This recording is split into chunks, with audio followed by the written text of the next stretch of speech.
नमस्कार दोस्तों, आपका स्वागत है हमारे चैनल पर। आज हम बात करेंगे बीटीसी चुनाव 2025 की और कैसे बीपीएफ ने 25 सीट जीतकर यूपीएल को पीछे छोड़ दिया।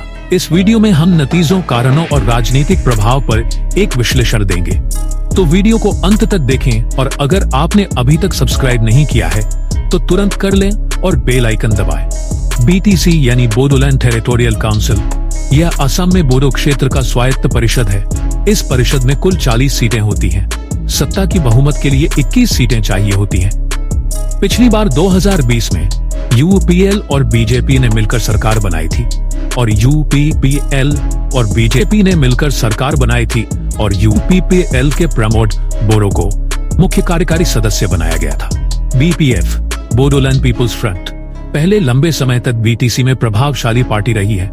2025 के बीटीसी चुनाव में बीपीएफ ने 25 सीटें जीत ली, जिससे वह स्पष्ट बहुमत प्राप्त करने वाली पार्टी बन गई। यूपीपीएल को इस चुनाव में सिर्फ 9 सीटें मिली, जो इस क्षेत्र में उनके लिए एक बड़ी गिरावट है। बीजेपी को 6 सीटें मिली। इससे पहले यूपीपीएल बीजेपी गठबंधन सत्ता में था, उसने अकेले ही बहुमत ले लिया। सीटों में बदलाव, बीपीएफ ने अपनी स्थिति को मजबूत किया। पिछली बार की तुलना में उन्हें 8 सीटों की बढ़त मिली। यह महत्वपूर्ण है कि हम देखें किन कारणों से बीपीएफ को इस तरह की जीत मिली। स्थानीय समर्थन और पहचान, बीपीएफ को बोडो क्षेत्र में एक मजबूत जनाधार है। लोगों को यह लगता है कि बीपीएफ अपनी क्षेत्रीय जरूरतों को बेहतर समझता है। वे विकास और एजेंडा, बीपीएफ ने चुनावी प्रचार में स्थानीय विकास, सड़क, बिजली, शिक्षा, स्वास्थ्य आदि मुद्दों को प्रमुखता दी और जनता ने इस एजेंडे को स्वीकार किया। विपक्ष की रुकावट और विभाजन, यूपीपीएल और बीजेपी द्वारा 2025 में गठबंधन या चुनाव पूर्व सहयोग नहीं दिखाया गया। बीपीएफ ने इस फूट का लाभ उठाया। साथ ही कुछ उम्मीदवारों की कम अपनी पकड़ और विरोधियों में रणनीतिक त्रुटियां भी एक बड़ा कारण रही। नेतृत्व की भूमिका और छवि, हग्रामा मोहिलरी जैसे अनुभवी नेता का बीपीएफ में होना एक बड़ा प्लस रहा। लोगों ने उन पर भरोसा दिखाया। चुनाव की टर्नआउट और वोटिंग पैटर्न, बीटीसी क्षेत्र में वोटिंग प्रतिशत काफी अधिक रही। इसने स्थानीय स्वरूप को मेनलाइन राजनीति में ले जाने में मदद की। यूपीपीएल के लिए यह हार राजनीतिक और संवेदनशील है, क्योंकि वे सत्ता में थे।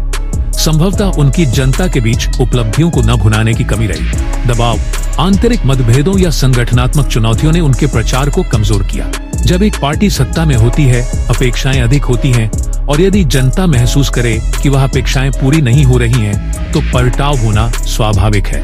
तीसरा पहलू, विपक्षी दलों, बीपीएफ ने यूपीएल को निशाना बनाया और वोटरों को यह विकल्प दिया कि यहाँ बदलाव जरूरी है। चौथा पहलू, यूपीपीएल ने जनता का पैसा, जनता के हित में काम नहीं किया। वे 5 साल में सिर्फ अपने कमाई में व्यस्त रहे। सत्तारूढ़ समीकरण बदल गए। बीपीएफ अब अकेले ही बीटीसी में सरकार बनाएगी। यह यूपीपीएल और बीजेपी दोनों के लिए बड़ा झटका है। नया नेतृत्व, हग्रामा मोहिलरी की वापसी और बीपीएफ से प्रमुख निर्णय होंगे। राजनीतिक संदेश, इस जीत ने यह संदेश छोड़ा कि क्षेत्रीय दलों में अभी भी दम है और वे स्थानीय मुद्दों से जोड़ सकते हैं। असम एवं अगले चुनावों की दिशा, इस नतीजे को असम की राजनीति और बोडो क्षेत्र की विधानसभा सीटों पर भी असर माना जाएगा। गठबंधन संभावना, हालांकि बीपीएफ को बहुमत मिला है, लेकिन नीति निर्माण में गठबंधन या साझेदारी की जरूरत पड़ सकती है। जन कल्याण और विकास की जिम्मेदारी, जीत मिलना आसान है, लेकिन जनता की उम्मीदों को पूरा करना और भरोसा बनाए रखना कठिन काम है। इस तरह बीपीएफ ने 25 सीटों की जीत के साथ यूपीपीएल को हाशिए पर डाल दिया और बीटीसी की राजनीति में बड़ा बदलाव किया।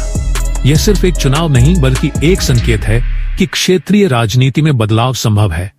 चुनावी रणनीति, जनता की आवाज और स्थानीय मुद्दों पर आधारित राजनीति की अहमियत है। यदि आपको यह वीडियो पसंद आया हो तो इसे लाइक करें, साझा करें और सब्सक्राइब करना न भूलें। कमेंट में बताइए आपको कौन सी वजह सबसे प्रभावशाली लगी। क्या यूपीपीएल वापसी कर सकता है? अगले वीडियो में मिलते हैं, तब तक के लिए धन्यवाद। जय बीटीआर, जय बीटीआर, जय असम।